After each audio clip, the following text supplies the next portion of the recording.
السلام علیکم ورحمۃ اللہ وبرکاتہ۔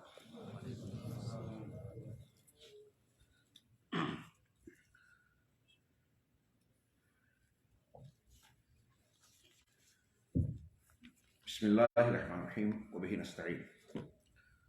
ان الحمد للہ نحمده ونستعینه ونستغفره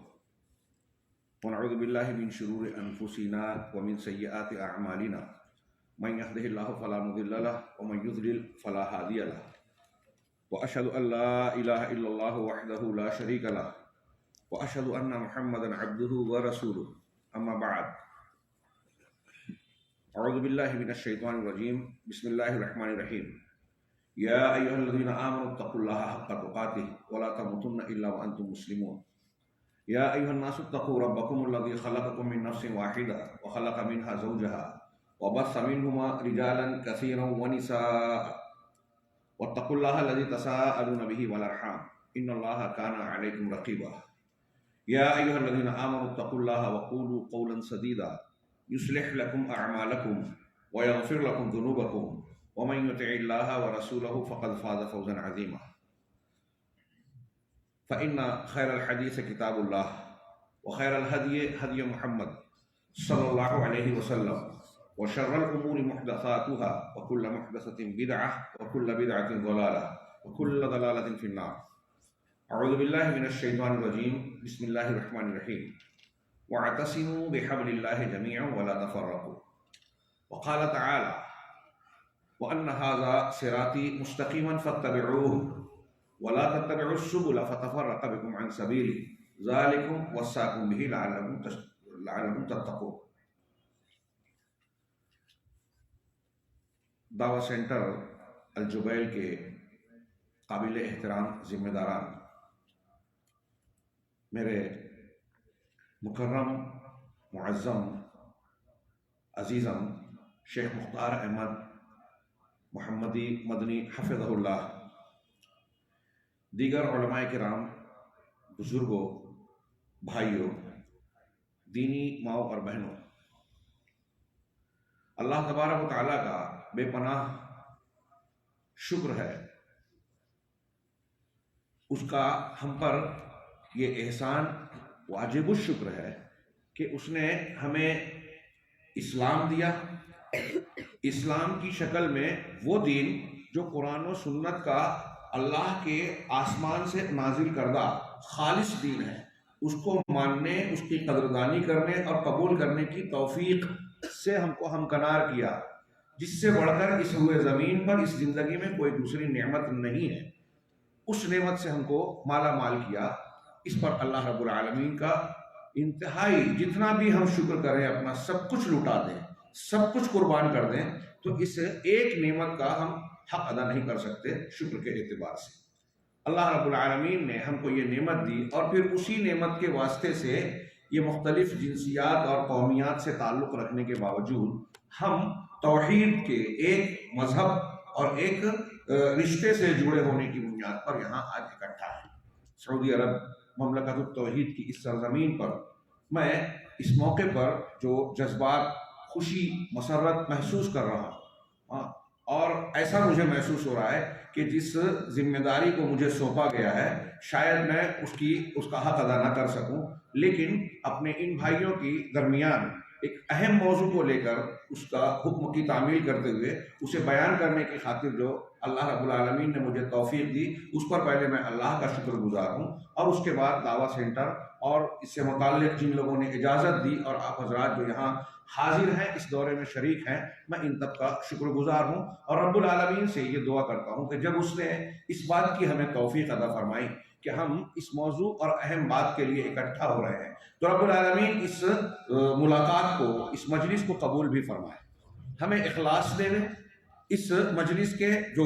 محدود اور مختصر وقت ہے، ہو سکتا ہے بعض اخوان کو یہ محسوس ہو کہ یہ بہت مؤثر ہے، شیخ نے بھی بیان کیا کہ جمعہ سنیچر ابھی اور آئندہ ہفتہ، لیکن حقیقت میں یہ ایک کتاب کی تشریح کے لیے، ایک فکر اور منہج حق کی تعین اور تشریح کرتے ہوئے جو آج عالم اسلام میں ایک بہت بڑی گمراہی کی شکل میں ایک فکر پھیلی ہوئی ہے، اس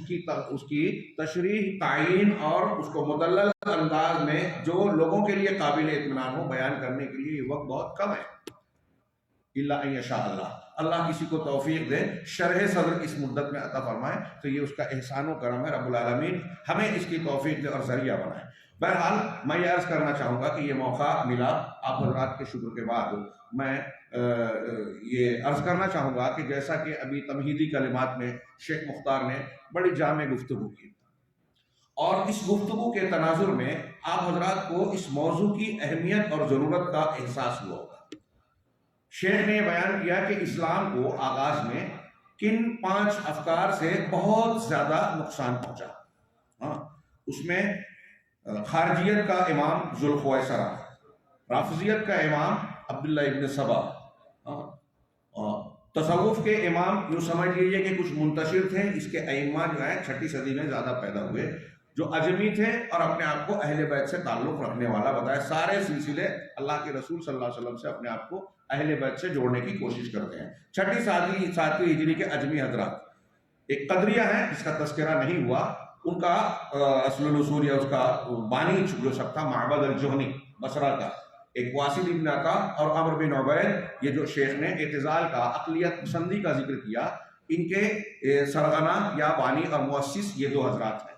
اس طریقے سے آپ حضرات دیکھیں گے کہ ان لوگوں نے جن گمراہیوں کا آغاز کیا، اور شیخ نے بالکل بجا طور پر فرمایا کہ اسلام اور دین کو نقصان پہنچانے والے اور مختلف احوا اور بدعات کو نکال کر نبی کریم صلی اللہ علیہ وسلم کے فرمان کے میری امت کے 73 فرقے ہوں گے، 72 جو ہے وہ گمراہی کا یعنی جہنم کے راستے پر چلنے والے ہوں گے، اس کے مصداق بننے والے جتنے بعد کے گمراہ فرقے ہیں وہ انہی کی کوکھ سے جنم لینے والے ہیں، انہی کی فکر سے پرورش پانے والے افراد اور گروہ ہیں۔ میں نے یہ تذکرہ صرف اس لیے کیا کہ شیخ نے فوکس کیا کہ جس جماعت اخوان المسلمین، جماعت اسلامی اور ان کے بغل بچہ جو دوسری تنظیمات ہیں، ان کے وہ قطبی ہوں، سروری ہوں، حزب التحریر ہوں، بوکو حرام ہوں یا دوسرے جو شدت پسند ہو آج کل ہمارے ہندوستان میں، جیسے مثال کے طور پہ ایک نئی پہلے ایک نوجوانوں کی تنظیم تھی جماعت اسلامی کے بچے جو نافرمان کہلانے لگے، ان پر پابندی لگی، ابھی جو ہے وہ کیا فرنٹ جو ہے اس پر پابندی لگی، یہ افکار پاپولر فرنٹ کی شکل میں، یہ افکار دراصل یہیں سے کشید کیے گئے۔ اس نے جیسا کہ شیخ نے فرمایا سب سے زیادہ نقصان پہنچایا۔ جب یہ فرما رہے تھے تو مجھے اللہ کے رسول صلی اللہ علیہ وسلم کے فرمان کا ٹکڑا یاد آ رہا تھا کہ شر الخلق والخلیقہ، صحیح احادیث میں خارجیوں کا نام لے کر اللہ کے رسول صلی اللہ علیہ وسلم نے نشاندہی کی۔ اس ذوالخویسرہ کا واقعہ بتایا، اللہ کے رسول ابھی اپنے حدیث سنی، اللہ کے رسول صلی اللہ علیہ وسلم سے خطاب کر کے وہ شخص کہہ رہا ہے اعدل یا محمد فإنک لم تعدل، اللہ اکبر، اللہ کے رسول سے کہہ رہا ہے انصاف کیجیے، آپ نے انصاف کیا، اور آپ نے جواب بھی دیا کہ اگر میں ہی انصاف نہ کروں تو پھر کون کرے گا؟ علامہ ابن شیخ الاسلام علامہ ابن تیمیہ نے کہا کہ دیکھیے یہ گمراہی کی پہلی کڑی ہے، نبی کی مخالفت، سنت کی مخالفت۔ جتنے اہل بدعت ملیں گے روئے زمین پر،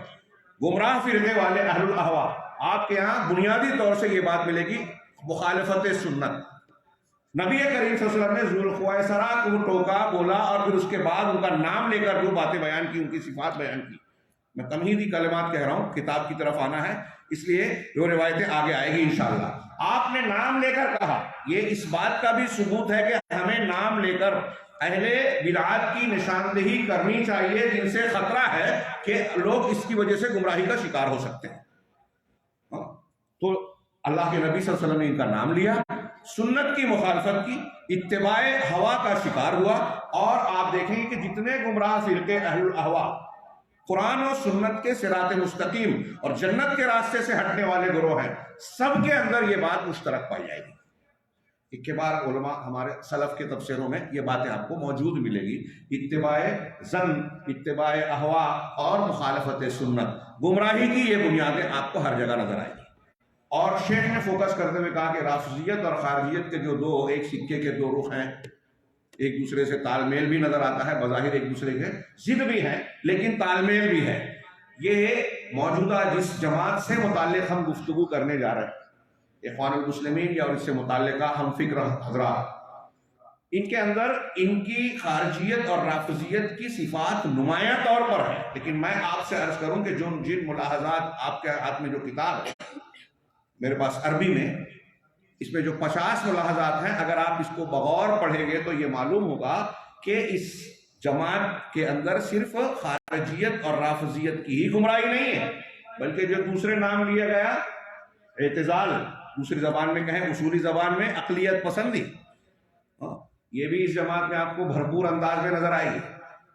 یہاں آپ کو تصوف کی گندگی بھی نظر آئے گی باطنیت اور سریت کی شکل میں، یہاں آپ کو انکار حدیث بھی نظر آئے گا یہی عقل پسندی اور اعتزال کی شکل میں، یہاں آپ کو منہج سلف سے انحراف صحابہ کرام پر طعن و تشنیع کی شکل میں بھی نظر آئے گا۔ یہ آپ نے کچھ چیزیں سنی ہیں، ہم ملاحظات میں اسے پڑھیں گے۔ میں تمہید میں خاص طور سے آپ حضرات کو اس جانب تب متوجہ کرنا چاہتا ہوں کہ آپ یہ نہ سمجھیں کہ ہم صرف اخوان المسلمین کی ایک جماعت سے متعلق یوں ہی ان کے جو ہے ان پر ناقدانہ جائزہ پیش کر رہے ہیں یا ان کی خامیوں کا ذکر کر رہے ہیں، جی نہیں، یہ ہمارے کئی اعتبار سے دینی فریضے اور ہماری آپ کی ضرورت کا ایک حصہ ہے۔ ابھی بتایا کہ اسلام اور مسلمانوں کو سب سے زیادہ نقصان روئے زمین پر آج اسی فکر سے پہنچ رہا ہے، شدت پسندی، غلو، تشدد، مسلمانوں کو بلا شرعی آداب و احکام کے کافر قرار دینا، ان کی جان مال کو حلال سمجھنا، عورتوں کی عزتوں کو پر ہاتھ ڈالنے کو جائز قرار دینا، اور یہ صحابہ کرام کے ساتھ انہوں نے کیا، تو آج کے موقع پر اس کا کیا معاملہ ہے؟ ابھی آپ نے سنا صحابہ کو دونوں کافر کہتے ہیں، تکفیر کا معاملہ۔ یہ چیز مسلمانوں میں جو نقصان پہنچا رہی ہے ان کی گروہ بندی یا جماعت کو، کہ شیرازے کو جو بکھیر رہی ہے، ساتھ ہی ساتھ اس امر نے عالم اسلام میں بلکہ پوری دنیا میں اسلام اور مسلمانوں کے چہرے کو انتہائی مخدوش بنا دیا۔ مسلمانوں کے خلاف عالمی میڈیا، یہودی میڈیا اور دوسرے جو اعدائے اسلام ہیں وہ دہشت گردی، انتہا پسندی کے جو الزامات لگاتے ہیں، اور ہمیں اور آپ کو تعجب ہوتا ہے، لیکن ان الزامات کو تقویت پہنچانے کے لیے جواز اور ثبوت فراہم کرنے والے یہی لوگ، جن تنظیمات پر اعتراض کیا جاتا ہے عالمی میڈیا میں، مثال کے طور پہ داعش، آپ نے دیکھا کہ ایک ناسور کی طرح اس کو ابھرا، اور پورے عالم اسلام میں شروع میں لوگوں نے سمجھا کہ ہمارے دکھوں کا مداوع کرنے آئے، پتہ چلا کہ یہ سازش کا نتیجہ ہے، اور امریکہ، اسرائیل اور ان لوگوں نے مل جل کر اسے تشکیل دیا۔ اور ہیلری کلنٹن کا یہ بیان جو آپ نے بار بار سنا ہوگا، پڑھا ہوگا، ہو سکتا ہے بعض حضرات نے نیٹ وغیرہ پہ دیکھا بھی ہو، یہ بیان تھا کہ یہ ہم نے اخوان المسلمین کے تعاون سے تشکیل دیا ہے داعش کو، ہمارے مقاصد، اپنے مقاصد کی تشکیل کے لیے گلف اور خلیج کے علاقے، پھر انہوں نے مقاصد وغیرہ بھی بیان کیے۔ تو میں یہ عرض کرنا چاہتا ہوں بات سمیٹتے ہوئے کہ آپ حضرات اسے صرف ایک جماعت کا تذکرہ نہ سمجھیں، یہ ہمارے دین کی ضرورت ہے، ہماری اور اپنی آگے کی نسلوں کو بچانے کے لیے انتہائی شدید ضرورت ہے۔ اور عالم اسلام میں صرف یہ ان کے افکار اور ان پر ملاحظات کے روشنی میں آپ کو دین کے کچھ اصول معلوم ہوں گے، کچھ ضابطے معلوم ہوں گے۔ ہمیں اس ضمن میں اپنی نوجوان اور نئی نسل کو یہ بھی بتانا ہے کہ کسی سے ولا اور برا، دوستی اور دشمنی سے کرنے کے شرعی اصول اور ضابطے کیا ہیں، کس بنیاد پر ہم کسی کی تائید کریں کہ یہ جماعت ہماری تائید اور توثیق کی مستحق ہے، کس بنیاد پر ہم کسی جماعت کی مخالفت کریں، یہ بہت اہم بات ہے۔ اور میں اس کو ایسا کہتا ہوں، اکثر اپنے دروس میں مقامی طور پر یہ کہتا رہا ہوں کہ یہ چیز ہمارے گھر میں بھی اپنے مزاج کی شکل میں نظر آتی ہے کہ آپ کس کی تائید کرتے ہیں۔ آپ کے گھر میں اگر دو لوگوں کا جھگڑا ہو رہا ہے، کوئی معاملہ اور نزاع پیدا ہو گیا، تو آپ کس کا ساتھ دے رہے ہیں، کس کی مخالفت کر رہے ہیں، یہ آپ کے منہج سے جڑا ہوا معاملہ ہے۔ آپ کا منہج اگر صحیح ہے تو آپ حق پر رہیں گے۔ ابھی آپ شیخ کی کچھ ملفوظات ارشاد ملحوظ فرمائیں گے، ملاحظہ فرمائیں گے، تو یہاں یہ اصول ضابطہ نظر آئے گا۔ تو میں یہ عرض کرنا چاہتا ہوں کہ ان ملاحظات کو پڑھتے ہوئے ہمیں کچھ اصول اور ضابطے معلوم ہوں گے۔ ان اصول اور ضابطوں کی موجودہ عالم اسلام میں یا پوری دنیا میں پھیلے ہوئے معاملات، افکار، مذاہب کے بیچ میں ہماری نئی نسل کی تربیت اور ان کو صحیح دشا اور راستہ دکھانے کے لیے انتہائی ضرورت ہے۔ کل کے درس میں نے وہاں بیان کیا احسا میں کہ بعض اہل علم نے کہا کہ آج یلغار ہے پوری دنیا میں مختلف قسم کے مذاہب، افکار، غیر اسلامی چھوڑیے، مسلمانوں کے اندر جناب محمد رسول اللہ صلی اللہ علیہ وسلم کے فرامین کے مطابق ہر روز نئے فتنے سر اٹھا رہے ہیں۔ اب ان فتنوں سے بچنے کے لیے، اپنی نئی نسل کو بچانے کے لیے ہم کیا طریقہ اختیار کریں؟ اس میں تعلیم تزکیہ کا راستہ اختیار کرنا ہوگا، اور اسی راستے کے تحت یہ دروس کے اہتمام کیے جا رہے ہیں۔ ان دروس میں یہ جو موضوعات اختیار کیے گئے ہیں، یہ موضوع محض کسی کا رد کرنے، اپنے آپ کو تسلی دینے، کسی کو نیچا اور اپنے آپ کو اونچا دکھانے کے لیے ہرگز نہیں ہے۔ اللہ رب العالمین ہمیں اس قسم کی فکر سے بچائے، ہمیں اخلاص عطا فرمائے، اور ہم ان اصولوں کے ذریعے سے، ان دروس کے ذریعے سے اپنے آپ کو اور اپنی نسل کو یہ میسج اور پیغام دینا چاہتے ہیں کہ آپ صحیح دین کو سمجھیں، صحیح دین کی حفاظت کا طریقہ جانیں، اور وہ اصول، ضابطے یا وہ مناہج اور افکار جو آپ کے دین کو نقصان پہنچا سکتے ہیں، آپ کے دین کو تباہ و برباد کر سکتے ہیں، آپ اپنے آپ کو اہل الحدیث، آپ اپنے آپ کو سلفی یا قرآن و سنت کا متبع اور فرما بردار سمجھ رہے ہیں، لیکن اس کے باوجود آپ دین حنیف سے اور منہج حق سے برگشتہ ہو گئے، آپ کو پتہ بھی نہیں چلے گا۔ ایسی صورتحال سے اپنے آپ کو بچانے کے لیے اہل علم کی ان تشریحات کو، ان توضیحات کو جاننا، سمجھنا، سیکھنا انتہائی ضروری ہے۔ ہم اچھوں کو دیکھ رہے ہیں، دعوت کا کام کر رہے ہیں، تن من دھن سے لگے ہیں، ہو سکتا ہے ان کے اندر خلوص بھی ہو، بڑی محنت کر رہے ہیں، پیسہ وقت خرچ کر رہے ہیں، قربانیاں دے رہے ہیں، لیکن ان کا منہج ہی غلط ہے۔ یہ کوئی چھوٹا موٹا نقصان نہیں ہے۔ ایک آدمی، اللہ کے رسول صلی اللہ علیہ وسلم میں اللہ تعالیٰ نے قرآن میں ایک مثال دی ہے نا، کہ تم میں سے کوئی شخص غور کرے سورہ بقرہ میں انفاق کے بیان میں، کہ کسی کے پاس جو ہے باغ ہو، اس کے نیچے نہریں ہوں، اس میں انگور اور کھجور کے درخت ہوں، اور پھر اس کی ذریت ضعفا یعنی کمزور قسم کی اولاد ہو، اگر کوئی اللہ کی طرف سے طوفان آئے اور یکلخت اس پورے باغ کو اور آپ کی پراپرٹی کو اجاڑ دے، اور آپ خود بھی اتنے ضعیف ہیں کہ پھر سے کچھ کما بنا نہیں سکتے، تو کیا آپ کا کیا حال ہوگا؟ اس وقت تھوڑی دیر کے لیے، یہ تو دنیا کی مثال ہے، دنیا یوں بھی چھوڑنی ہے، تباہ و برباد ہونی ہی ہے۔ اللہ رب العالمین نے اب اس جو مثال دی ہے، اپنے آپ کو وہاں فٹ کر کے رکھیے، اور سوچئے کہ فرض کیجئے کہ ہم نے زندگی میں بہت کوششیں کی، نمازیں پڑھی، قربانیاں دیں، دعوت و تبلیغ کا بظاہر کام کیا، مسجد و مدرسے کی تعمیر میں اپنے گاڑی کمائی کے پیسوں کو خرچ کیا، اور بہت ساری نیکیاں کی، لیکن قیامت کے دن یہ پتہ چلے ہم کو کہ آپ نے جو محنت و کوشش کی تھی وہ سنت کے طریقے سے ہٹی ہوئی تھی، منہج کے صحیح منہج پر نہیں تھی، آپ کے عمل میں شرک تھا، آپ کے عمل میں سنت کی مخالفت تھی، لہذا آپ کی ساری محنت رائے گاہ گئی، آپ کے منہ پر مار دی گئی۔ سوچیے کیسا معاملہ ہوگا، پھر دوسرا موقع اور چانس نہیں ملے گا۔ لہذا اس صورتحال کو سامنے رکھے ان دروس کی اہمیت اور ضرورت کو محسوس کریں۔ یہ صرف ہماری نہیں، ہمارے پورے گھر کی ضرورت ہے، پورے عالم اسلام کی ضرورت ہے، اور ان ملاحظات میں صرف ایک جماعت نہیں بلکہ ایک جماعت کے ملاحظات کو دیکھتے ہوئے ہم دنیا میں بکھرے ہوئے افکار اور مناہج کے تجزیہ کرنے کے طریقے کو جان سکتے ہیں۔ ان اصولوں کی روشنی میں ہم دوسرے مناہج کو بھی پرکھ سکتے ہیں، اور ہم صحیح منہج کو جان کر اس پر اپنے آپ کو قائم رکھنے کی کوشش میں کامیاب ہو سکتے ہیں۔ رب العالمین ہمیں کامیابی عطا فرمائے۔ شیخ عبداللہ بن محمد بن حسین النجمی، یہ سعودی عرب کے ایک عالم ہیں، شیخ احمد نجمی کی نسبت سے لگتا ہے کہ ان کے شاگرد یا ان کے ہم خاندان ہو، بہرحال انہوں نے ان ملاحظات کو اکٹھا کیا، 50 ملاحظات، 50 میں سے میرا ایسا ماننا ہے، جس میں سے بعض کی طرف شیخ نے اپنے جامع خطاب میں جو ہے اشارہ کیا کہ یہاں توحید کا زور نہیں، یہاں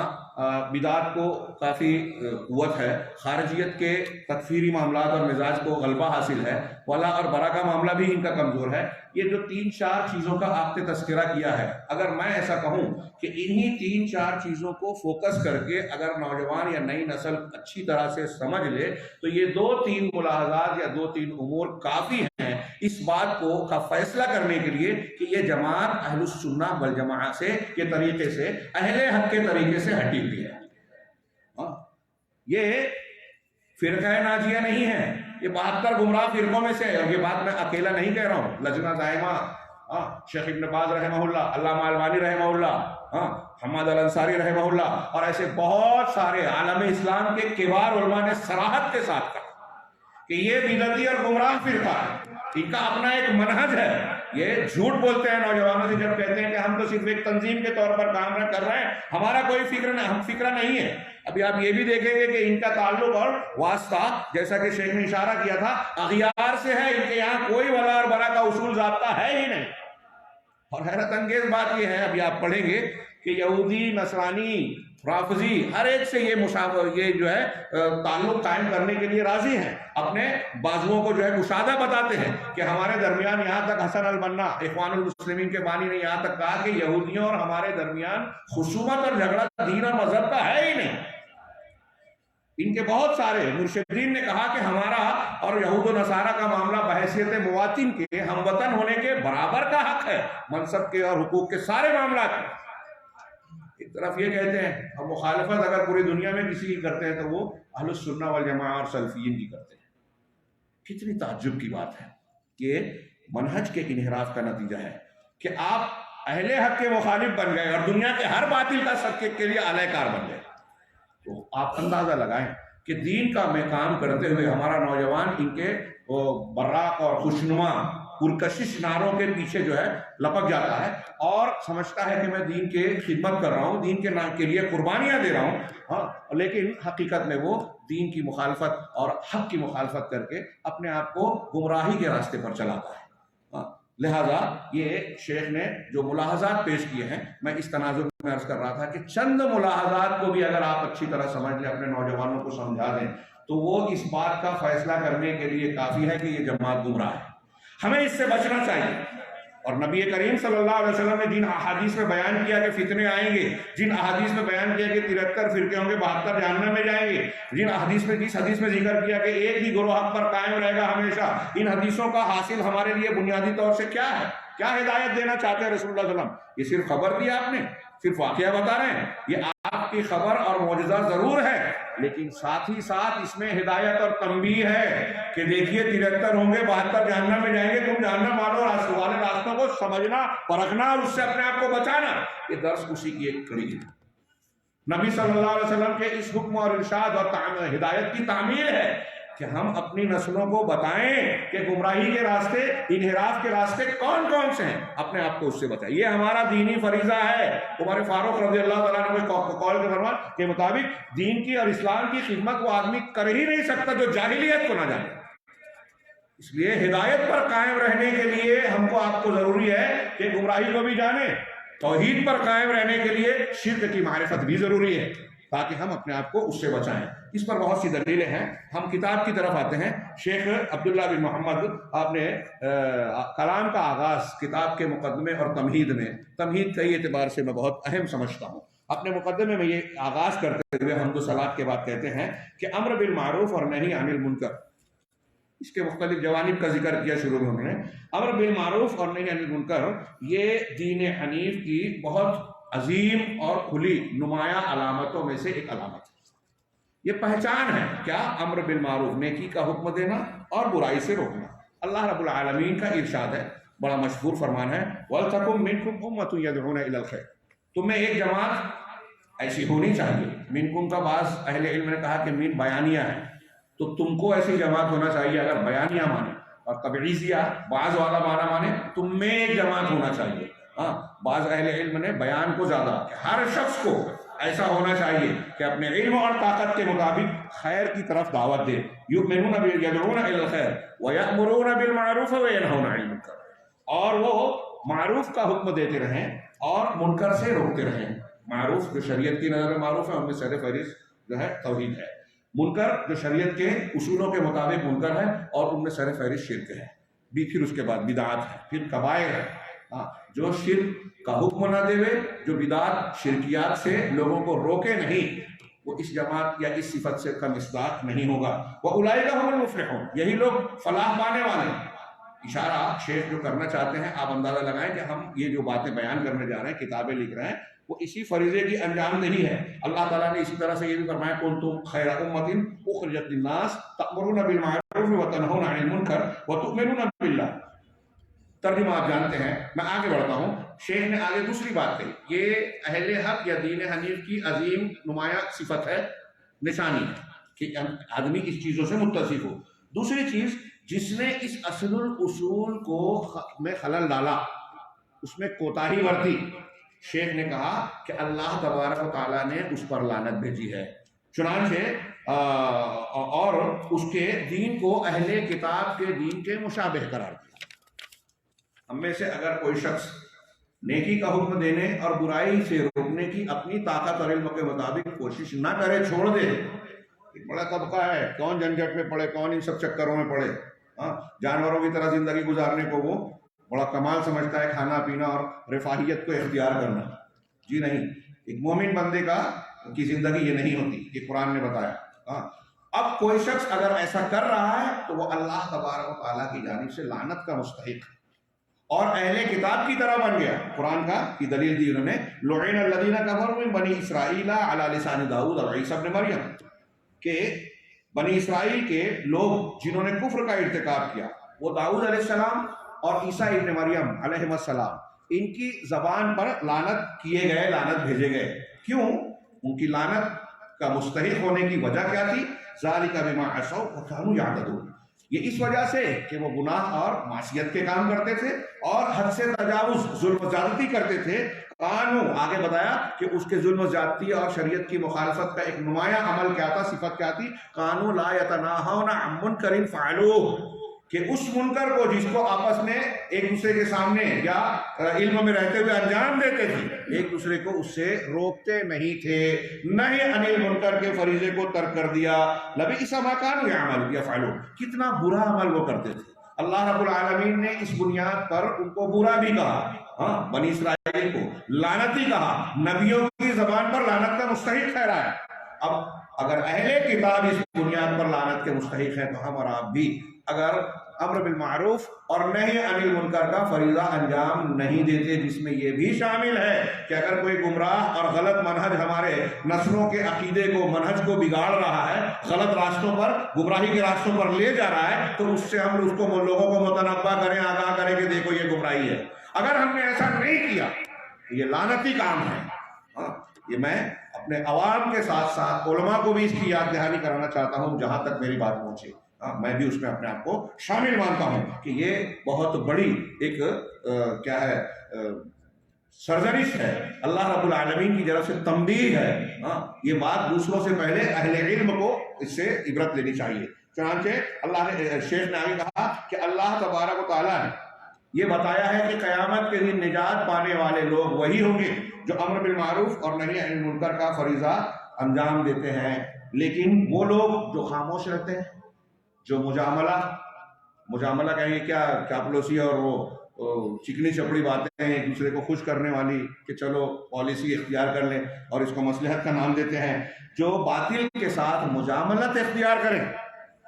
ہاں لیپا پوتی والا کام، ہاں گائے بھی گابن، بیل بھی گابن، یہ بھی صحیح اور یہ بھی صحیح۔ ہمارے یہاں یہ دعوت جو ہے نا اخوانیت، اور اس کی آپ دیکھیے کہ یہ لوگ کہتے ہیں کہ چونکہ اللہ تبارک و تعالیٰ نے ہم کو اقامت دین کا حکم دیا ہے، حکومت حاصل کرنی ہے، حکومت حاصل کرنے کے لیے قوت چاہیے، اور پھر آپس میں جو اختلافی مسائل کو چھیڑنے سے یہ مسلمانوں میں جھگڑا ہوتا ہے، لہذا آپ فاتحہ کرو کہ نہ کرو، میلاد پڑھو کہ نہ پڑھو، شرک کرو کہ نہ کرو، قبر پہ جاؤ کہ نہ جاؤ، ایک ہو جاؤ۔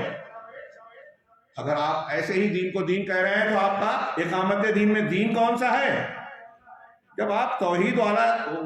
اور سنت کو جانتے ہی نہیں، مانتے ہی نہیں، سمجھتے ہی نہیں، تو اقامت آپ کی کس چیز کی ہوگی؟ جس دین میں شرک ہو وہ دین نہیں ہے، وہ انبیاء کا دین ہے ہی نہیں۔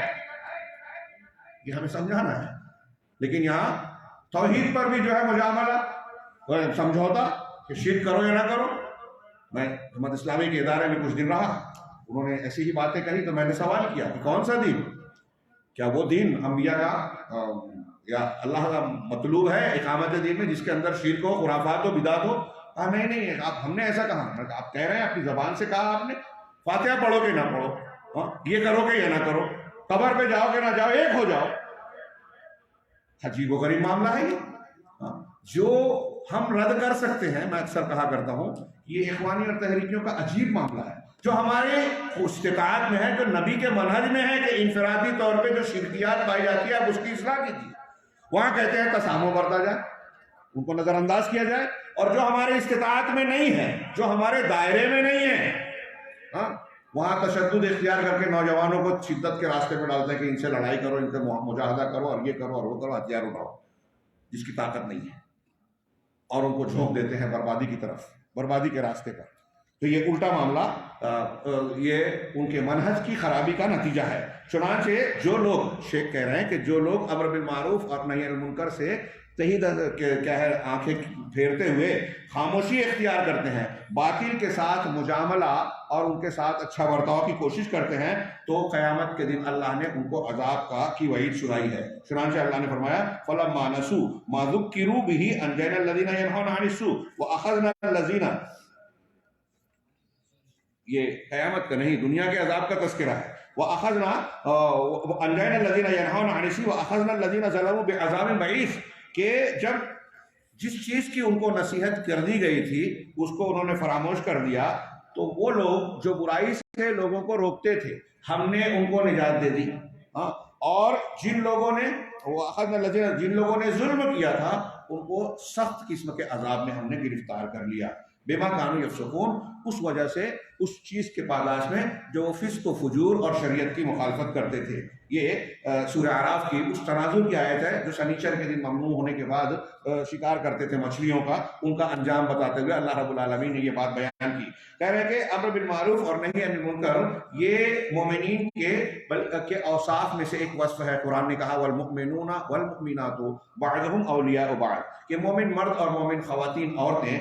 ایک دوسرے کے اولیاء ہیں، دوست ہیں۔ اس ولایت شرعیہ کی اہم صفات بیان کرتے ہوئے سب سے پہلی چیز بیان کی یأمرون بالمعروف وینہون عن المنکر، کہ یہ لوگ ایک دوسرے کو نیکی کا معروف کا حکم دیتے ہیں اور برائی سے روکتے ہیں۔ اگر کسی سماج میں آپ رہ رہے ہیں، مسلمان آپ کے سامنے منکر کا ارتکاب کر رہا ہے اور آپ اس کی تنبیہ اصلاح کی کوشش نہیں کرتے، تو آپ مومن مردوں اور عورتوں کی اس صفت سے تہی دست ہیں، محروم ہیں۔ اور کہہ رہے ہیں کہ یہ اللہ رب العالمین کی انتہائی اہم ترین بڑے اس کے مقرب بندوں کی وصیتوں میں سے ایک وصیت ہے کہ وہ وصیت کرتے تھے کہ نیکی کا حکم دیا جائے، برائی سے روکا جائے۔ اللہ تبارک و تعالیٰ نے لقمان حکیم کی وصیت کو نقل کرتے ہوئے آپ کتاب میں دیکھ سکتے ہیں، اپنی لقمان حکیم کی وصیت میں یہ یا بنی اقم الصلاۃ وامر بالمعروف وانہی عن المنکر واصبر علی ما اصابک ان ذلک من عزم الامور۔ ترجمہ آپ کے پاس موجود ہے، اس لیے میں آگے بڑھتا ہوں کہ حضرت لقمان نے اپنے بیٹے کو شرک کی ممانعت کے بعد جو اہم ترین وصیت کی،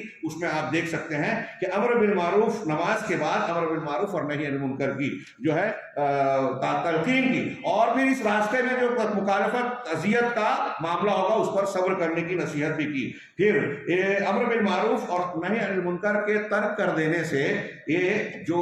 عذاب آتا ہے، بعض اہل علم نے لکھا کہ امر بالمعروف اور نہی عن المنکر ہماری اجتماعی زندگی کے عمل تنفس کی طرح ہے۔ جیسے ہم سانس لے رہے ہیں نا، عمل تنفس اس کو کہتے ہیں، آکسیجن ہم کو مل رہا ہے، ہم زندہ ہیں، ایسے ہی ہماری اجتماعی زندگی میں سانس لینے کا عمل اس وقت تک چلتا رہے گا جب تک ہم امر بالمعروف اور نہی عن المنکر کو انجام دیتے رہیں گے۔ اور یہ بات نصوص سے ثابت ہے، جس میں سے ایک نص کو پیش کیا جا سکتا ہے کہ اگر آپ نے یہ فریضہ، یہ عمل ترک کر دیا تو دعا کی قبولیت کا دروازہ بند ہو جاتا ہے۔ ام المومنین حضرت عائشہ صدیقہ رضی اللہ تعالیٰ عنہ کی روایت کو یہاں پیش کیا، نقل کیا، وہ کہتی ہیں کہ رسول اللہ صلی اللہ علیہ وسلم کو میں نے فرماتے ہوئے سنا مروا بالمعروف وانہوا عن المنکر قبل ان تدعوا فلا یستجاب لکم، کہ نیکی کا حکم دیتے رہو، برائی سے روکتے رہو،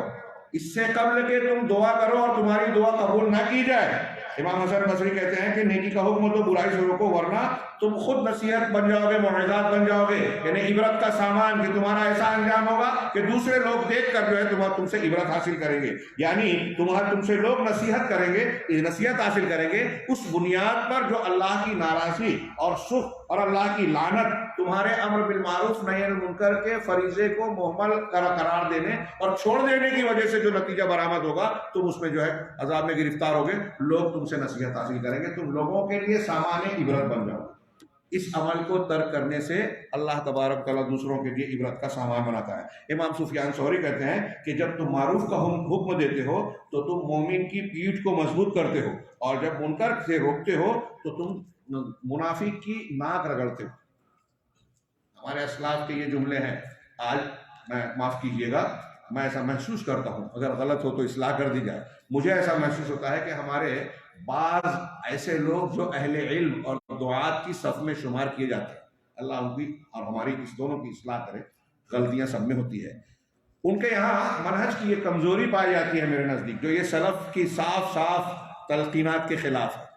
ہاں ہم یہ دیکھیں، یہ شیخ کہہ رہے ہیں کہ اگر آپ مومن کی تائید، نیکی کا حکم دے رہے ہیں تو مومن کی تائید کر رہے ہیں، طاقت دے رہے ہیں، اور اگر معروف سے آپ منع کر رہے ہیں تو آپ منافق کی ناک رگڑتے ہیں۔ لیکن آج کل ہمارے کچھ دعات، کچھ علماء، کچھ دین پرست، دین پسندی کا مظاہرہ کرنے والے بدعتی کا ساتھ دیتے ہیں اور مومن کی اہل حق اور اہل السنہ والجماعہ اہل الحدیث کی مخالفت کرتے ہیں،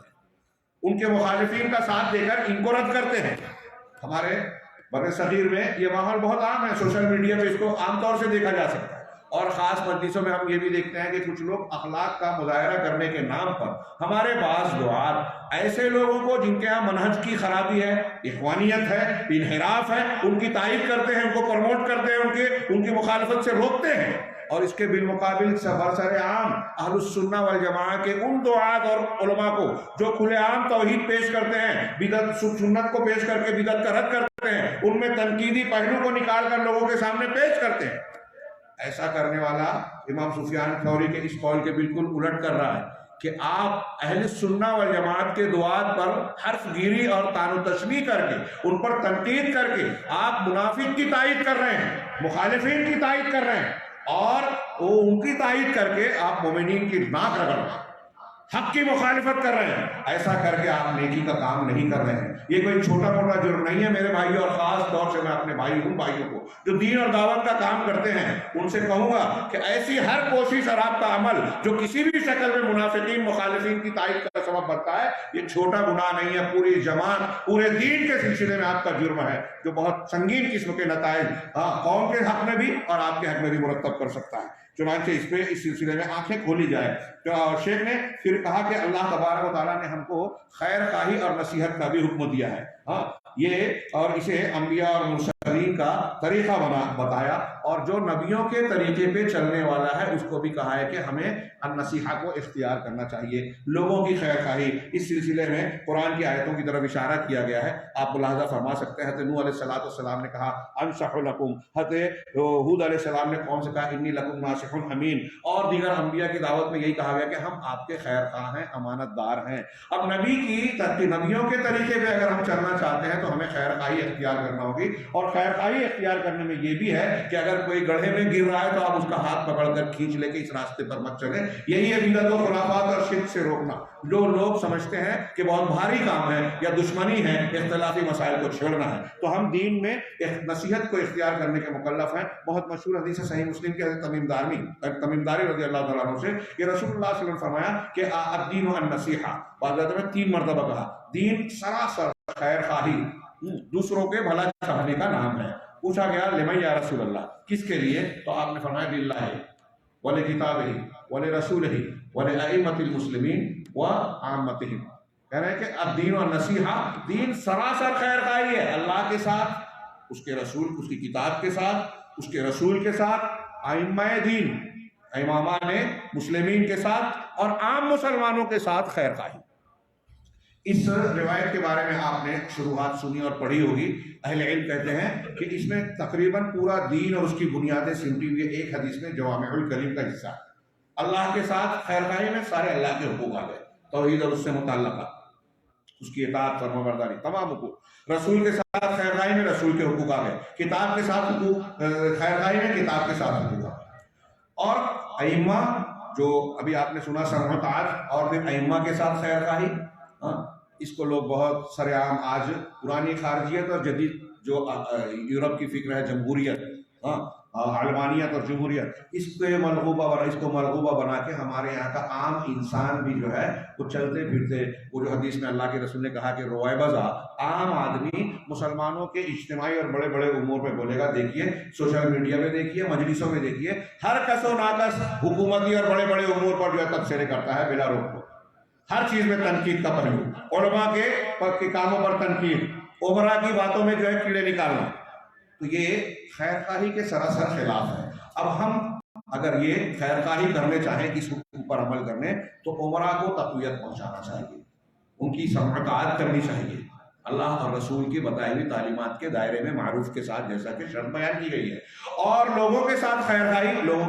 خواہی کا ایک بڑا حصہ یہ ہے کہ نیکی کا حکم دیا جائے اور برائی سے روکا جائے. حضرت جریر بن عبداللہ بجلی کی حدیث آپ کی کتاب میں موجود ہے کہ اللہ کے رسول صلی اللہ علیہ وسلم سے میں نے بیعت کی. انہوں نے کہا کہ نماز قائم کرنے، زکوٰۃ کی ادائیگی اور ہر مسلمان کے ساتھ بھلا چاہنے، اس کی خیر خواہی، ہر مسلمان کے ساتھ خیر خواہی. شیخ کس جانب اشارہ کر رہے ہیں؟ یعنی یہ کتاب اور کتاب کو لکھنے یا جس موضوع پر ہم گفتگو کر رہے ہیں اس کے جواز اور اس کی شرعی حیثیت کی طرف اشارہ ہو رہا ہے کہ ہم شریعت کے ان احکامات کی بنیاد پر یہ کتاب لکھ رہے ہیں یا پڑھ رہے ہیں. پھر اسی طریقے سے اللہ کے نبی صلی اللہ علیہ وسلم کا یہ فرمان بھی محض سامنے رکھا جائے، اور آج اس کی بہت ضرورت ہے اس کے مفہوم کو عام کرنے کی. لا یمنعن احدکم رہبۃ الناس ان یقول بحق، کہ لوگوں کی خوف اور دہشت، کسی کی ہیبت آپ کو اس بات سے ہرگز نہ روکے کہ آپ حق بات کہنے سے باز آ جائیں. لوگوں کا ڈر، خوف، سیاسی مصلحت اور فلاں، جیسا کہ آج ہم دیکھتے ہیں کہ جتنے اہل احوا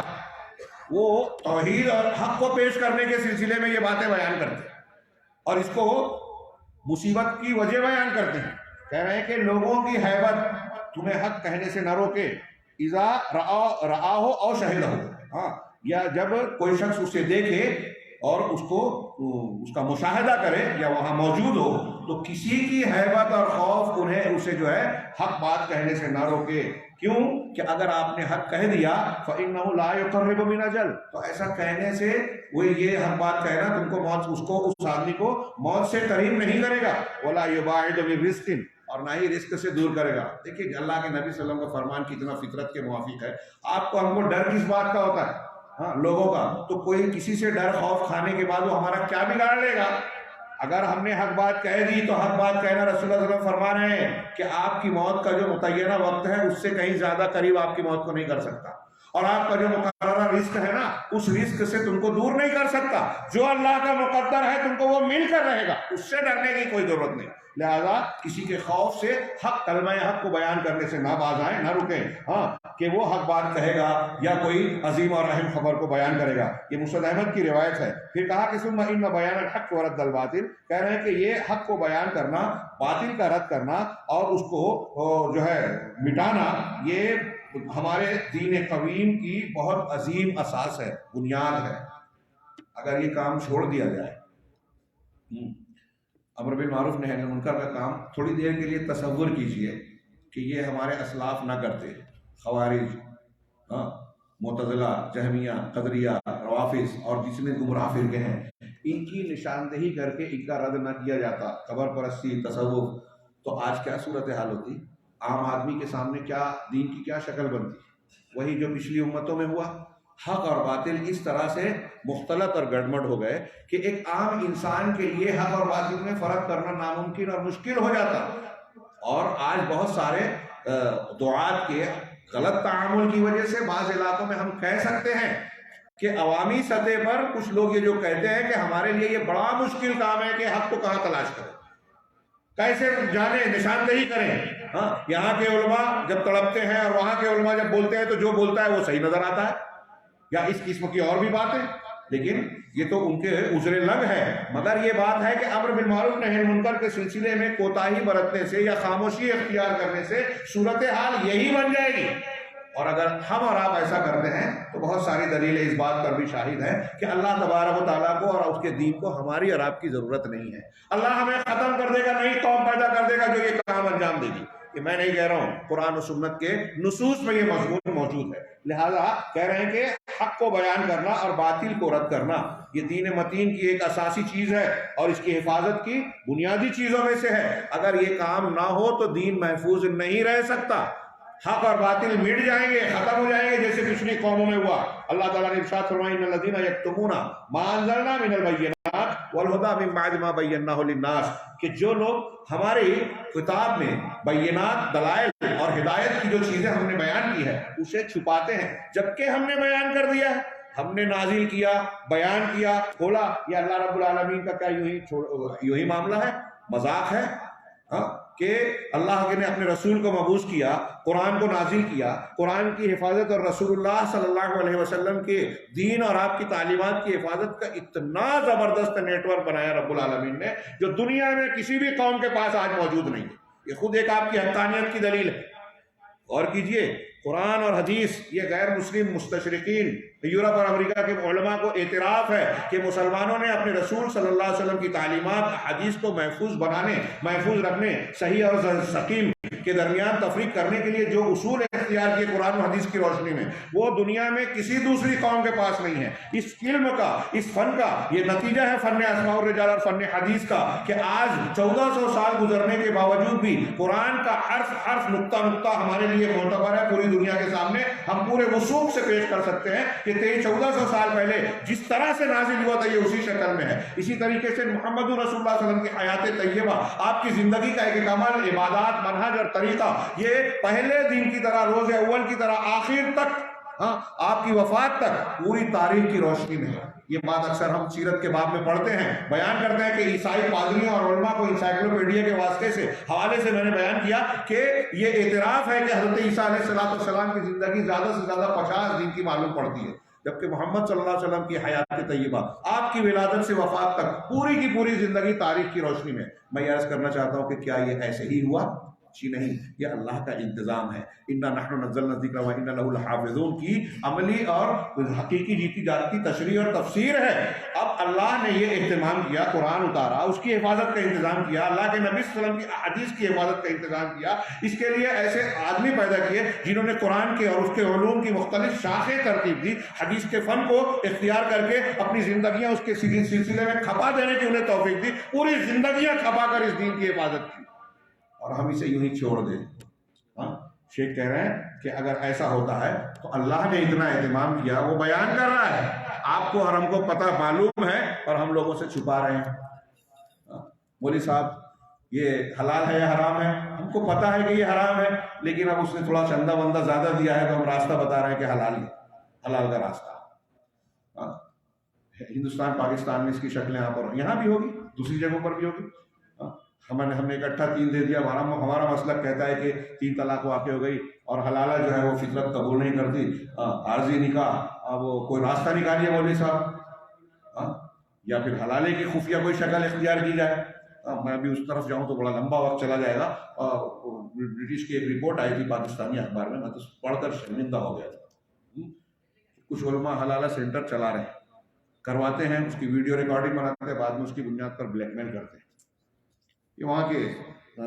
ایک اخبار میں شائع ہوئی تھی جسے وہاں کے شکریہ کے ساتھ ہندوستان میں چھاپا گیا. میں نے جمعہ کے خطبوں میں بیان کیا حوالوں کے ساتھ. یہ ہے بینک میں کام کرنے والے مسلمانوں کی جیب میں جو ہے کچھ علماء کے فتوے ہیں کہ بھائی یہاں ہم اس ملک میں رہتے ہیں اور ایسا ہے، ایسی ضرورت ہے، اس لیے یہ جائز ہے، اور ایسے ایسے ہیلے بہانے ہیں موجود کہ حرام کو حلال اور حلال کو حرام بنایا جاتا ہے. تو یہ کیا ہے؟ ایک طرف آپ سے آ کے ایک مستفتی پوچھ رہا ہے کہ قرآن و حدیث اس مسئلے میں کیا کہتی ہے، آپ ہمیں بتائیے. آپ قرآن و حدیث کے بجائے اپنا مسلک بتا رہے ہو تو آپ قرآن و حدیث کو چھپا رہے ہو، پہلی بات. اور غلط بتا رہے ہو، یہ مزید جرم کر رہے ہو. رونگٹے کھڑے کر دینے والی یہ بات ہے. لیکن اگر اللہ رب العالمین کا ڈر اور آخرت پر ایمان انسان کے اندر کمزور ہو تو ایسی جرأت و جسارت کر سکتا ہے. یہ اللہ نے فرمایا کہ جو لوگ اللہ کی نازل شدہ بینات اور ہدایت کو جو اللہ نے صاف صاف بیان کر دی اسے چھپاتے ہیں. کتاب میں اللہ کہہ رہا ہے کہ ہم نے صاف صاف بیان کر دیا، تو یہی وہ لوگ ہیں جن پر اللہ لعنت بھیجتا ہے اور لعنت گر لعنت بھیجتے ہیں. اللہ کی لعنت ان پر پڑتی ہے، پھٹکار، لعنت اللہ سے کی رحمت سے دوری. رحمت، اللہ کی رحمت کتنی ضروری ہے. دنیا اور آخرت میں ہم سانس نہیں لے سکتے اللہ کی رحمت کے بغیر. اللہ کے نبی صلی اللہ علیہ وسلم نے فرمایا کہ کوئی شخص اللہ کی رحمت کے بغیر جنت میں نہیں جائے گا. پوچھا گیا کیا آپ بھی؟ کہا ہاں میں بھی، الا یہ کہ اللہ اپنی رحمت اور فضل سے مجھے ڈھانپ لے گا. اب لعنتی شخص رحمت سے دور ہے، یہ وہ شخص ہے خاص طور سے دعات، علماء، حق کے مخالفین اپنے کان کھڑے کر لیں، اس قرآن کی اس آیت کو پڑھیں بصیرت کے ساتھ، دل کے ساتھ. میں تو سمجھ نہیں پاتا ہوں کہ ایمان والا، قرآن کو ماننے والا، اس آیت کو جاننے والا کیسے یہ جسارت کرتا ہے کہ حق کو چھپا کر باطل کی تائید کرے. صحیح کی جگہ صحیح کو جانتے ہوئے غلط فتویٰ صادر کرے. چنانچہ وہ کہہ رہے ہیں کہ اسے اللہ بھی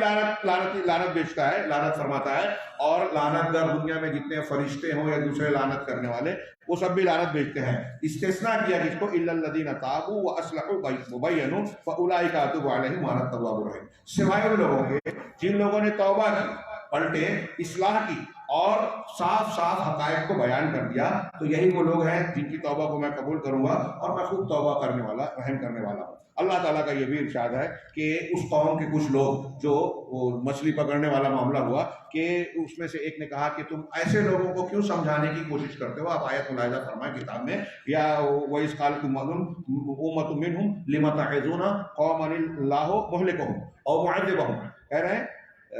معذبہم کہ اس قوم کو، ایسے لوگوں کو آپ کیوں سمجھا رہے ہیں جنہیں اللہ رب العالمین ہلاک کرنے والا، عذاب دینے والا یا ہلاک کرنے والا ہے، تو شدید عذاب سے دوچار کرنے والا ہے. تو یہ جو نہی عن المنکر کا فریضہ انجام دے رہے تھے، سنیچر کے دن مچھلی مارنے سے منع کر رہے تھے، انہوں نے کیا وجہ بتائی؟ معذرۃ الی ربکم ولعلہم یتقون. دو وجہ ہے، اس وجہ سے ہم کو بھی نہی عن المنکر کا کام کرنا چاہیے کہ اپنے رب کے جناب میں عذر پیش کر سکے. ہم اپنا بچاؤ کریں گے کہ ہم نے تو اپنا کام کر دیا، ذمہ داری نبھائی، پروردگار ہم اصلاح نہیں کر سکتے، یعنی توفیق نہیں دے سکتے، لیکن ہم نے اپنی کوشش کی ہے اپنے رب کے جناب میں، ہم اپنے آپ کو بچا سکیں گے، عذر ہوگا ہمارے لیے. اور ایک اور بھی فائدہ ہو سکتا ہے کہ وَلَعَلَّهُمْ يَتَّقُونَ، ہو سکتا ہے کہ ان کی اصلاح ہو جائے، وہ تقویٰ اور پرہیزگاری کو اختیار کر لیں. نبی کریم صلی اللہ علیہ وسلم کا یہ ارشاد بھی آگے نقل کیا، قُلِ الْحَقَّ وَلَوْ كَانَ مُرًّا، نیچے حوالے آپ کی کتاب میں بھی موجود ہیں کہ حق بات کہو چاہے وہ جو ہے کڑوا ہی کیوں نہ ہو. ابو علی الدقاق کہتے ہیں کہ حق کے بارے میں خاموشی اختیار کرنے والا، آپ ایک سچی بات کو، حق بات کو جانتے ہیں لیکن بیان نہیں کر رہے ہیں، تو کہا کہ وہ شیطان اخرس، گونگا شیطان ہے. اللہ نے آپ کو زبان دی ہے لیکن اس زبان کا صحیح استعمال نہیں کر رہے ہیں، اس وجہ سے آپ شیطان ہیں. کہ آپ کو حق بولنا چاہیے، نہیں بول رہے ہیں. اس کے بالمقابل جو باطل بات کہتا ہے، جو کہہ رہا ہے اپنی اللہ کی دی ہوئی اس زبان کا استعمال کر رہا ہے لیکن باطل کہہ رہا ہے، غلط منہج بیان کر رہا ہے، شرک کو صحیح قرار دے رہا ہے، قرآن کی آیتوں کو اور اللہ کے رسول صلی اللہ علیہ وسلم کی سنت و دین کو توڑ مروڑ کر غلط چیز کو صحیح اور صحیح چیز کو غلط بیان کر رہا ہے، تو کہا کہ وہ شیطان ناطق ہے. شیطنت کس وجہ سے ہے کہ آپ اس زبان کی نعمت کا غلط استعمال کر رہے ہیں. جہاں بولنا چاہیے خاموش ہیں، جو چیز کو نہیں بیان کرنا چاہیے آپ اسے لوگوں میں بیان کر رہے ہیں. یہ دعوت حق نہ پیش کرنے والے جو خاموش ہیں ان کے لیے بھی تعزیہ، مطلب اس قول میں دلیل ہے، عبرت ہے. یہ ایک قول ہے دقاق صاحب کا رحمہ اللہ. اور جو لوگ باطل باتیں بیان کر رہے ہیں، غلط فتوے دے رہے ہیں، دین کی غلط تشریح کر رہے ہیں، ان کے لیے بھی تعزیانہ ہے. وقد قال اہل العلم، اہل علم کا یہ فرمان ہے کہ من علم حجت علی من لم یعلم، جو علم رکھتا ہے، جانتا ہے، یہ اس شخص پر حجت ہے جو نہیں جانتا. کتنی پیاری بات ہے یہ. اہل علم کی اہمیت و فضیلت بھی ہے اور اہل علم کی ذمہ داری بھی اس میں بیان کی گئی ہے کہ اگر شیخ مختار کو ایک فتنے کا علم ہے اور آپ کو نہیں ہے تو ان کا فرض ہے کہ آپ کو بتائیں، یہ ان کی ذمہ داری ہوئی اور یہ آپ کے لیے حجت ہیں. جب یہ قابل اعتماد ہیں، قرآن و سنت کو بیان کرنے والے ہیں، آپ ان کو پہچانتے ہیں کہ یہ منہج حق کے پر گامزن شخص ہیں، تو آپ کو ان پر اعتماد کرنا چاہیے، ان کی بات کو ماننا چاہیے. اگر بالفرض آپ کو شک ہو رہا ہے تو آپ کسی اور سے اس کی تحقیق کر سکتے ہیں، لیکن آپ سن کر انسنی نہیں کر سکتے کہ جو جانتا ہے، علم والا ہے، وہ نہ جاننے والے کے خلاف حجت ہے. چنانچہ ان ادلہ کو دیکھتے ہوئے اس پہ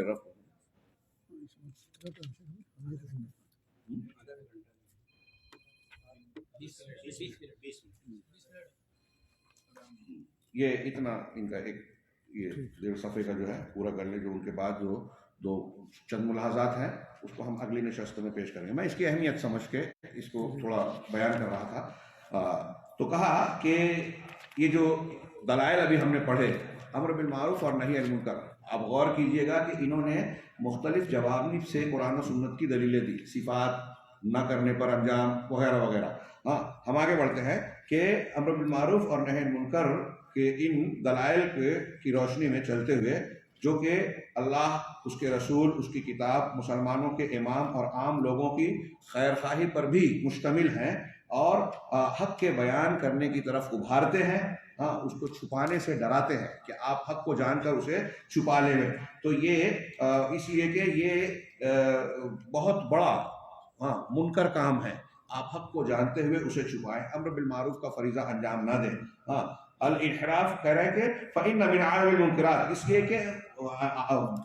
عظیم منکرات میں سے ایک منکر یہ ہے کہ آپ اللہ کے صراط مستقیم سے منحرف ہوں, رب العالمین کی توحید میں تساہل اور کوتاہی برتیں, اور اہل بدعت اور مبتدعین کے ساتھ جذباتیت کا مظاہرہ کریں, لگاؤ کا, نرمی کا مظاہرہ کریں, ان کی عظمت شان کے قائل ہوں, ان کو بڑا بتائیں. ہاں ہمارے یہاں آج کل یہ چل رہا ہے کہ بھائی بدعتیوں سے لوگ متاثر ہو جاتے ہیں, گلیمر. میں ایک بات خطبات میں ہمارے یہاں کہتا تھا کہ تھوڑی دیر کے لیے ایسے سوچئے کہ اگر حضرت موسیٰ علیہ السلام کے زمانے میں جو فرعون کی حیثیت تھی, حکومت, بادشاہت, طاقت, اقتدار, اگر وہ حضرت موسیٰ کے پاس ہوتا اور فرعون حضرت موسیٰ کی طرح ہوتا کہ کوئی ساتھ نہیں, کوئی طاقت نہیں, دنیاوی اور مادی اعتبار سے کوئی اقتدار, قوت, دولت نہ ہوتی, تو کیا بنتا, صورتحال کیا بنتی؟ ہاں شیخ, اگر, اور یہ اکثر ہمیں نظر آتا ہے, یہ اس میں تسلی میں جو بیان کر رہا ہوں اس میں اہل حق کے لیے تسلی اور اس کا قوت کا, تقویت کا سامان بھی ہے. یہ اللہ کی آزمائش کا ایک پہلو ہے کہ اہل باطل طاقتور دکھائی دیتے ہیں, صاحب اقتدار ہوتے ہیں. اگر سوچئے کہ میں نے جیسا کہ بھی آپ سے سوال کیا کہ اگر فرعون کی جگہ موسیٰ علیہ السلام ہوتے, طاقت, بادشاہت, قوت میں, اور فرعون کو کوئی پوچھنے والا ہوتا کیا؟ اس کے پاس نہ دنیا کی قوت و طاقت, نہ دلیل ہوتی, سوال ہی نہیں. تب وہ کہہ پاتا انا ربکم الاعلی, وہ سرکشی اور مظالم ڈھا پاتا,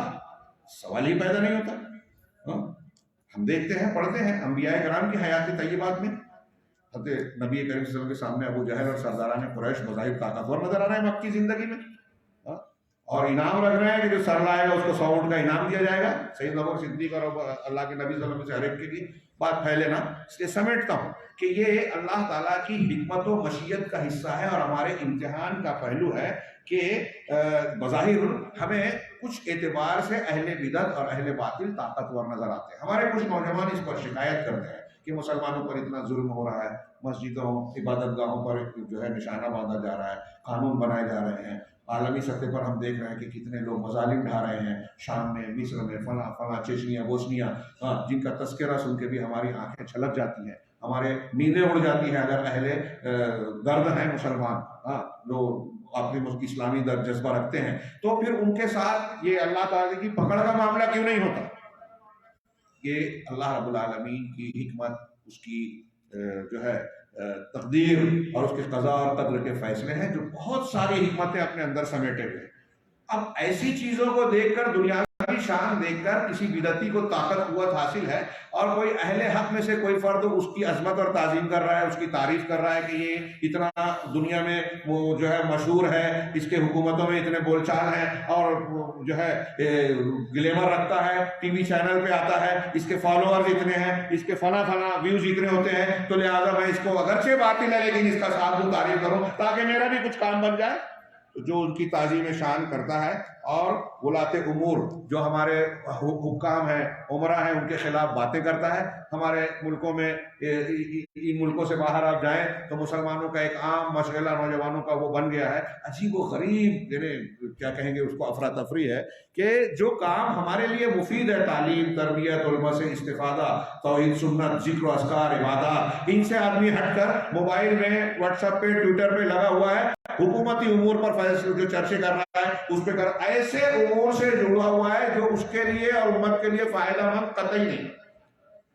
ائمہ نے لکھا, علماء کرام نے لکھا, آج ہمارے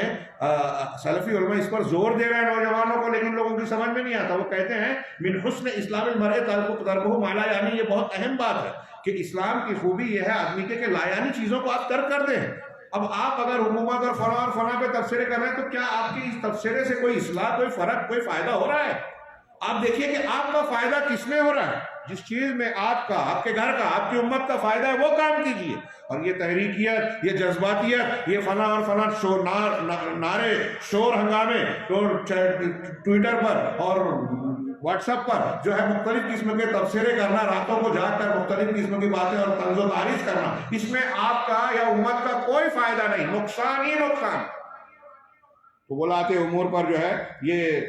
تبصرے کرنا اور عام لوگوں کے دلوں میں جو ہے بغض عناد کو پیدا کرنا، یہ حکام ایسے ہیں، وہ ایسے ہیں، اور اس پہ تبصرہ کر کے آپ جو ہے لوگوں کے اندر بغض اور عناد اور مسلمانوں کے خلاف مسلمانوں کے اندر جذبات کو برانگیختہ کرتے ہیں۔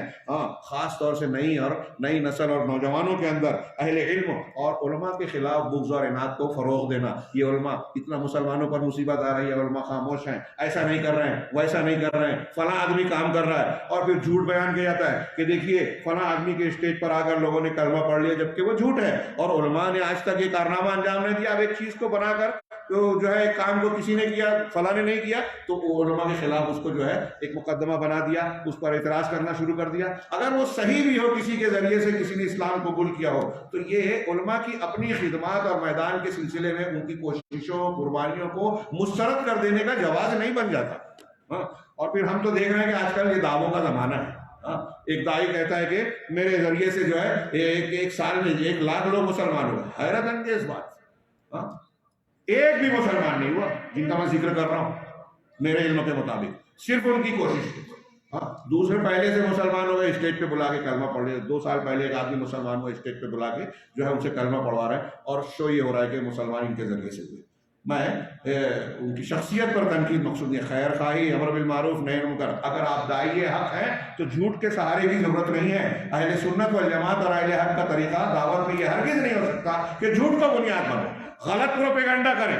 آپ کے پاس جو دلائل ہیں وہ کافی ہیں، انبیاء کا منہج آپ کے لیے کافی ہونا چاہیے۔ خیر، تو یہ ساری چیزیں جو انہوں نے بیان کی کہ نصیحت اور شفقت، مسلمانوں کے ساتھ شفقت یہ ہے کہ ان منکرات کو بیان کیا جائے اور دنیا اور آخرت میں ان منکرات اور خرابیوں کے نقصانات سے لوگوں کو آگاہ کیا جائے، ڈرایا جائے۔ علامہ ابن تیمیہ رحمہ اللہ کا بڑا شاندار قول نقل کیا، اس قول کو یاد کر لیجئے۔ یہ کہتے ہیں کہ سنت کا حکم دینا اور بدعت سے روکنا یہ امر بالمعروف اور نہی عن المنکر ہے، جو آج بہت سارے اصحاب جبہ و دستار سمجھنے کے لیے تیار نہیں ہے۔ کچھ لوگوں کو اگر آپ بدعت کا خرافات کا رد کریں، خیر مسلمانوں میں آپ اختلاف پھیلا رہے ہیں، فضائل بیان کرو، حکومت قائم کرنا ہے تو یہ چیزیں چھوڑ دیجئے،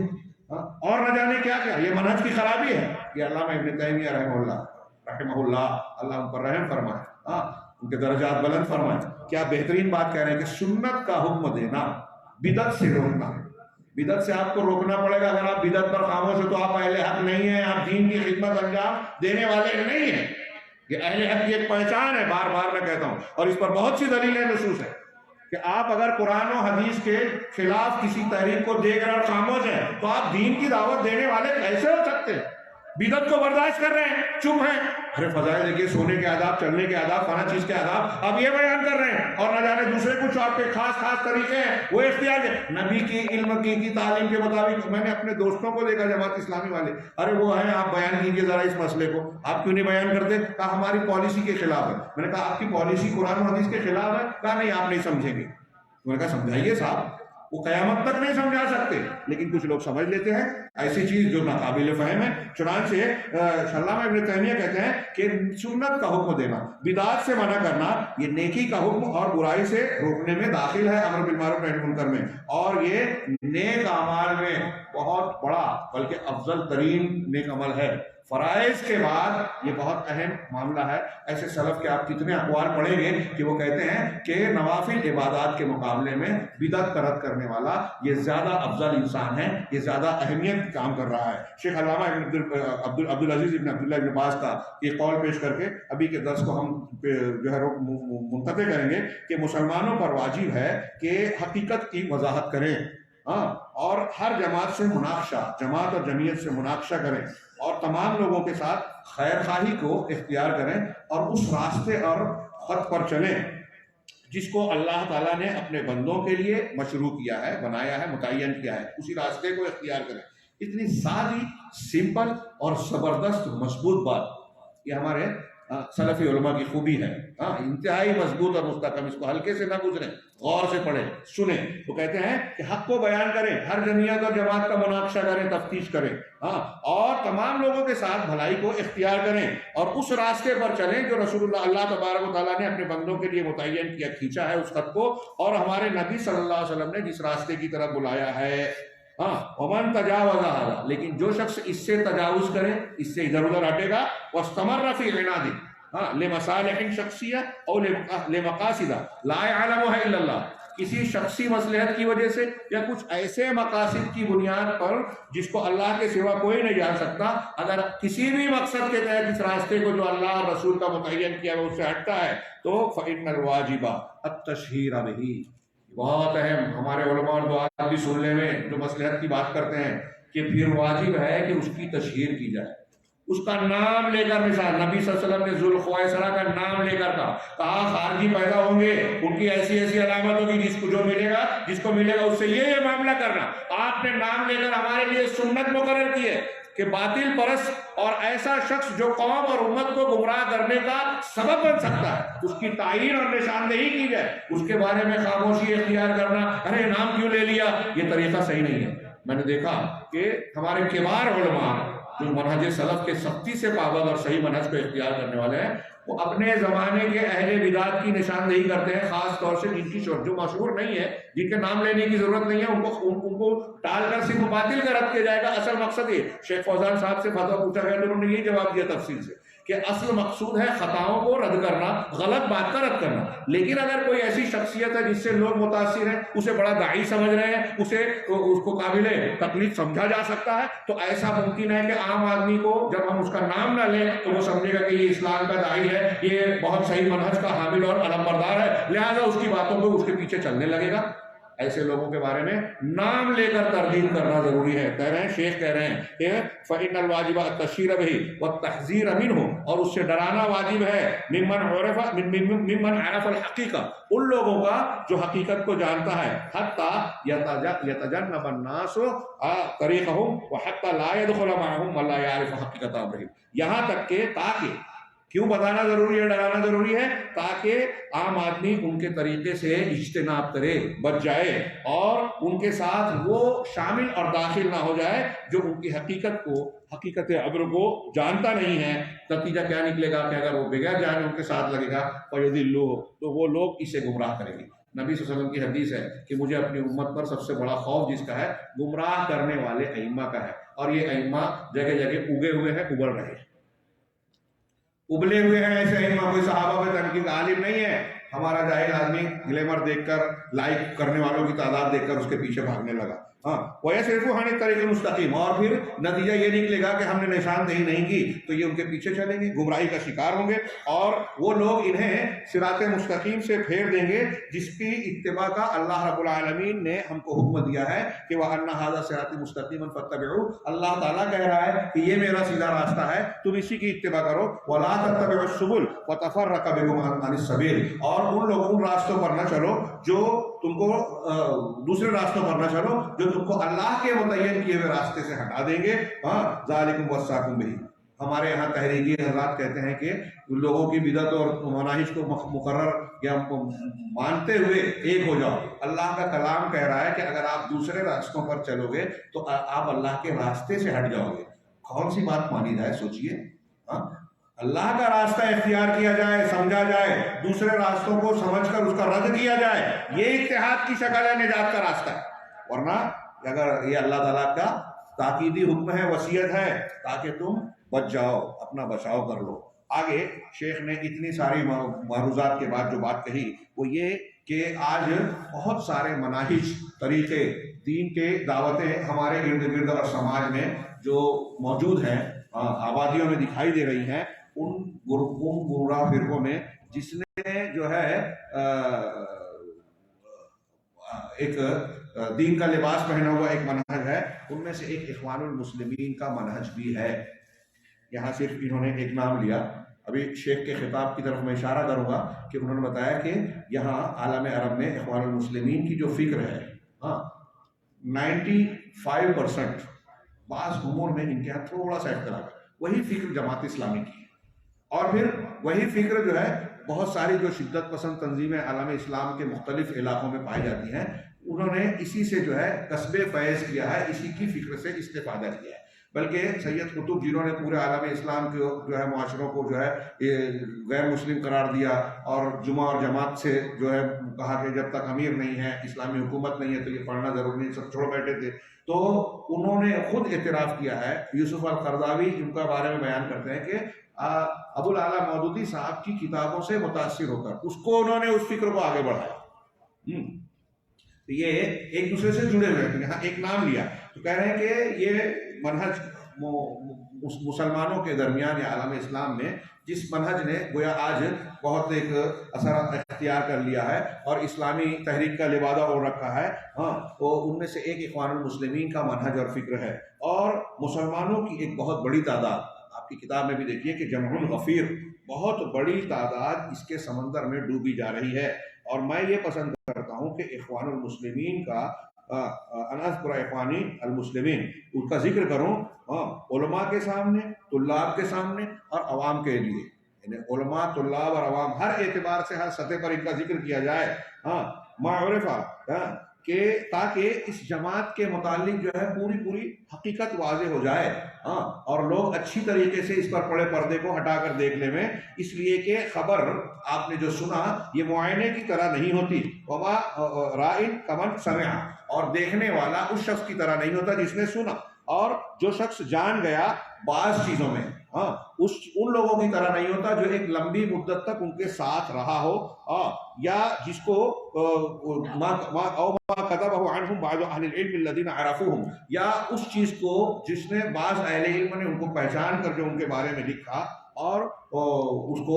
کو سمجھ کر لکھا، یہ اس کی طرح نہیں ہے۔ بعض یعنی یہ ان کی بات کا خلاصہ میں اپنے الفاظ میں یہ بیان کروں کہ اہل علم اور جو لوگ جانکار ہیں انہوں نے اس جماعت کے بارے میں جو کچھ مشاہدات اور پکی پختہ خبریں، اپنے تجربات، اپنے علم اور مشاہدات اور خود ان کے قائدین کے اقوال کی روشنی میں جو کچھ جانا، جو بیان کیا، وہ جاننا بہت اہمیت کا حامل ہے، تاکہ ہم ان کے بارے میں جو ہے صحیح فیصلہ کر سکیں۔ اور پھر اس دنوں میں ان کے منہج اور طریقے کو بیان کرتے ہوئے کہہ رہے ہیں کہ میں اپنے کلام کو کچھ حصوں میں تقسیم کر رہا ہوں۔ پھر انہوں نے 5 باتیں بیان کی ہے ملاحظات کو پیش کرنے سے پہلے، کہ یہ 5 باتیں جو ہے اس حیثیت سے اہمیت رکھتی ہیں، گویا یہ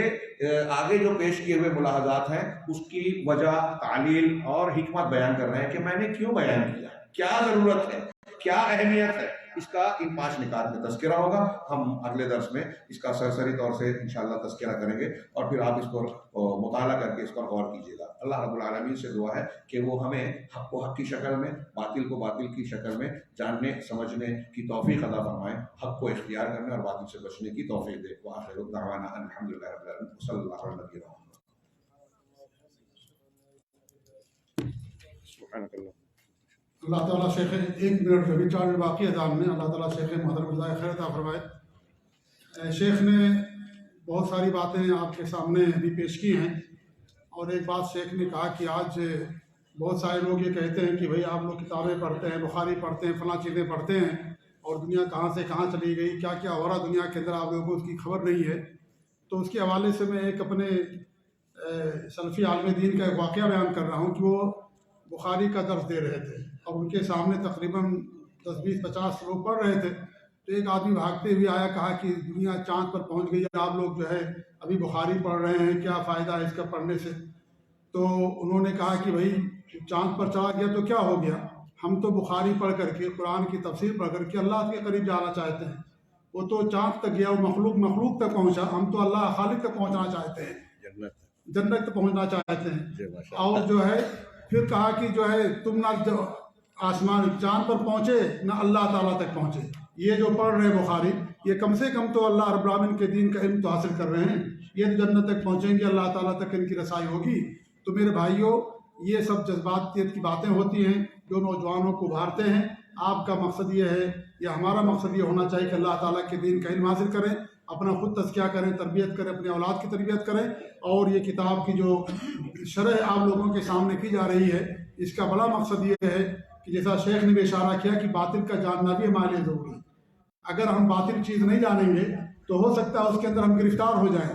اس لیے جہاں توحید جاننا ضروری ہے وہیں شرک کا جاننا ضروری ہے۔ ہمارے نبی صلی اللہ علیہ وسلم توحید کی دعوت دیتے تھے اور شرک سے منع کرتے تھے۔ قرآن بھرا ہوا ہے شرک سے منع کرتا ہے۔ ہمارے نبی ہر خطبے میں کہا کرتے تھے کہ بدعت سے بچو، بدعت سے بچنے کی تلقین کرتے تھے۔ لہٰذا یہ بہت ضروری ہے ہمارے لیے کہ ہم بدعت کو بھی جانیں اور باطل کو بھی جانیں۔ کہیں ایسا نہ اگر نہیں جانیں گے تو ہم اس کے اندر گرفتار ہو جائیں۔ اگر ہم یہ نہ سمجھے کہ ہم شوگر کے مریض ہیں، مٹھائی ہمارے لیے نقصان دہ ہے تو مٹھائی کھا سکتے ہیں، لیکن اگر معلوم رہے گا کہ وہ مٹھائی نقصان دہ تو انسان سے بچے گا۔ تو باطل اس لیے ہم جاننا چاہتے ہیں کہ اس سے بچیں، اس لیے ضروری ہے باطل کی معرفت، اور حق کی معرفت اس لیے ضروری تاکہ اس کے اوپر ہم عمل کریں، اس کی تلقین کریں، بچوں کو سکھائیں، اس لیے جاننا ضروری ہے۔ تو انشاءاللہ یہ درس مغرب بعد بھی شروع ہوگا۔ آپ سب لوگوں سے گزارش ہے کہ وضو کر کے آئیں اور مغرب کی نماز کے فوری بعد پھر درس کا آغاز ہو جائے گا۔ جزاکم اللہ خیر، السلام علیکم و رحمۃ اللہ وبرکاتہ۔